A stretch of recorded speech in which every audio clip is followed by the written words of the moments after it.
Como ministro de armamento, había obrado maravillas de producción para Adolf Hitler. Lloró desconsoladamente la muerte de su Führer, pero la emoción no era uno de los rasgos fundamentales de su personalidad.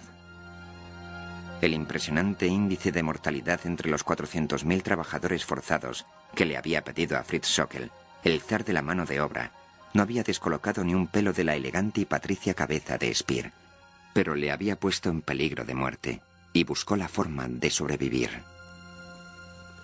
Speer era ingeniero y arquitecto. Sabía enfocar los problemas de forma analítica y había establecido claramente lo que podría funcionar mejor en Nuremberg. Interpretó muy bien al tribunal. No quería más excusas, no quería más coartadas. Quería que un nazi se levantase y dijese: lo sentimos, hemos hecho cosas horribles contra la humanidad, hemos dejado una terrible mancha.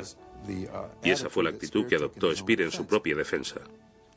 Para evitar que los trabajadores forzados muertos le pusieran la soga al cuello, Albert Speer tendría que utilizar todo el encanto y la inteligencia que le habían valido el aprecio de Adolf Hitler. Después de largos meses, la acusación había sacado a la luz el humo de los pueblos incendiados, el hedor de los vagones de transporte de prisioneros y los gemidos de los torturados y los hambrientos basándose en documentos y testimonios. Había demostrado la existencia de una conspiración de líderes malvados y corruptos. El tribunal se retiró a deliberar. Por pura coincidencia, el día en que la acusación terminaba sus alegaciones, Winston Churchill pronunció su explosivo discurso del telón de acero en Fulton, Missouri, iniciando así la Guerra Fría.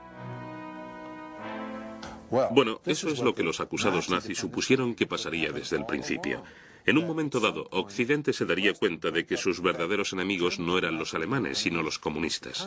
Aquel discurso de Churchill parecía confirmar todas sus convicciones, y llegaron a pensar que no serían condenados, que no serían castigados, que no serían ejecutados. G. susurró a Goering: todavía puede ser el Führer de Alemania. El proceso duró aproximadamente un mes, durante el cual los jueces se reunían y estudiaban la culpabilidad o inocencia de esa gente. Hicieron un trabajo muy concienzudo. El 1 de octubre de 1946, tras un juicio que duró 315 días, se dieron a conocer las sentencias. Hermann Wilhelm Goering, on the counts of the indictment on which you have been convicted, the tribunal sentences you to death by hanging. Joachim von Ribbentrop, death by hanging. Fritz Saukel, death by hanging. Julius Streicher, death by hanging. Wilhelm Frick, death by hanging. Hans Frank, death by hanging. Alfred Rosenberg, death by hanging. Wilhelm Keitel, death by hanging. Ernst Klausenbrunner, death by hanging. También fueron condenados a muerte Jolt, Seyss-Inquart y Martin Bormann, que fue juzgado en ausencia. Hess, Funk y Raeder, a cadena perpetua. Speer, von Schirach, von Neurath y Dönitz, a largas penas de reclusión. Fritsch, von Papen y Schacht salieron libres. Todas las organizaciones acusadas, salvo las SA, fueron condenadas, así como el Estado Mayor, el alto mando y el gabinete del Reich. Curiosamente, al final del juicio, los acusados, pese a discutir la competencia del tribunal, su derecho a poderles juzgar, se mostraron muy satisfechos y expresaron su gratitud por la defensa que habían recibido, por la libertad de movimientos que habían concedido a sus abogados. Las reacciones de los acusados fueron de la vergüenza a la indignación. Fritsch murmuró que estaba ahogándose en la basura. Frank dijo: pasarán 1000 años y no se habrá borrado la culpa de Alemania. Pero Goering pensaba que, de aquí a 50 años, habrá estatuas mías por toda Alemania.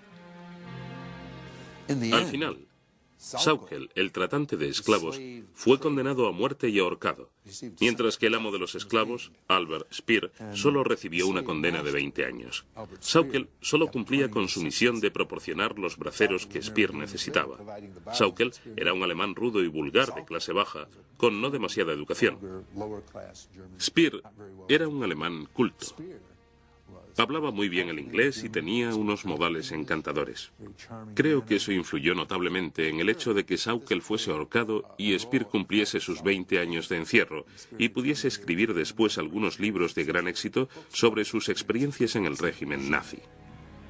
Rechazadas todas las apelaciones, se estableció que las ejecuciones se llevarían a cabo la noche del 16 de octubre de 1946. La prisión fue cerrada a cal y canto. La única información que se permitía recibir era la de los resultados de la Liga de Béisbol estadounidense.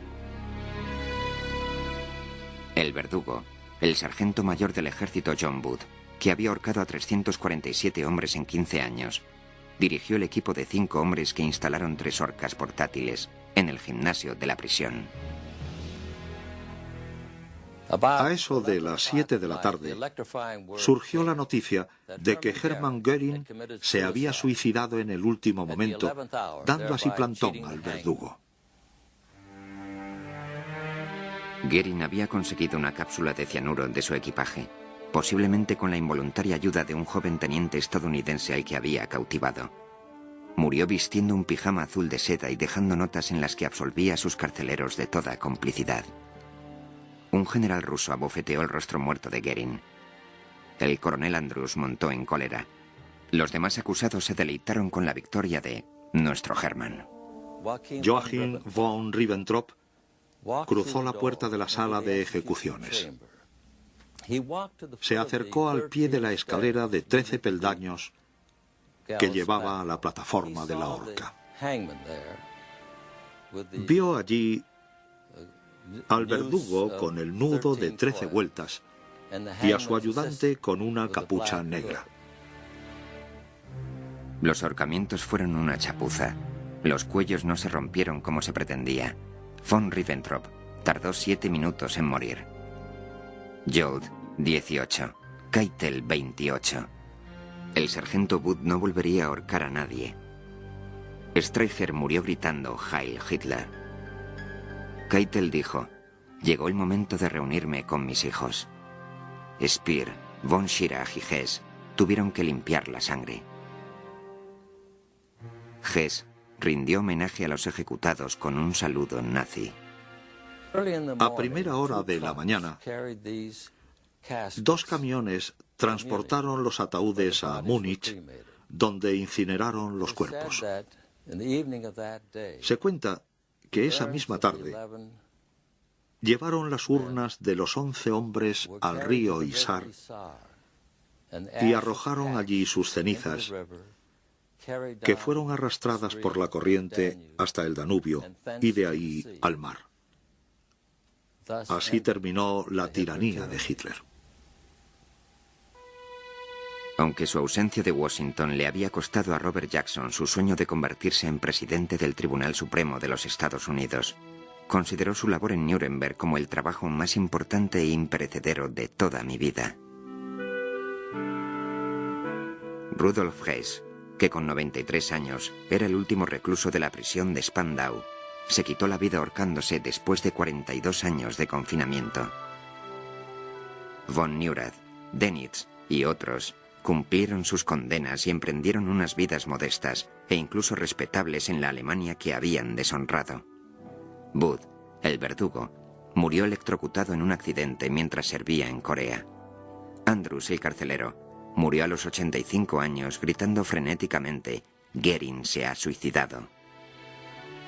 Nuremberg es un símbolo de lucha contra la resignación del hombre ante la crueldad del hombre.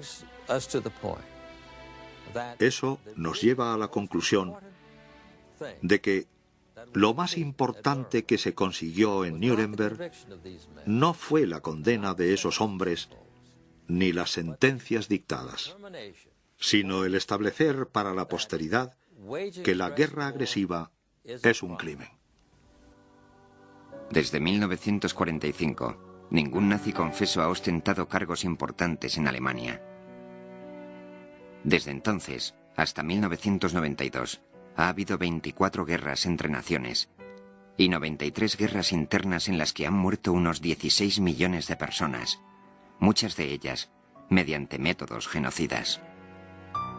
Cada vez más, el mundo centra sus esperanzas en el legado de los juicios de Nuremberg y examina los sólidos instrumentos de justicia allí forjados para utilizarlos de nuevo en un mundo en el que la justicia sigue siendo demasiado escasa.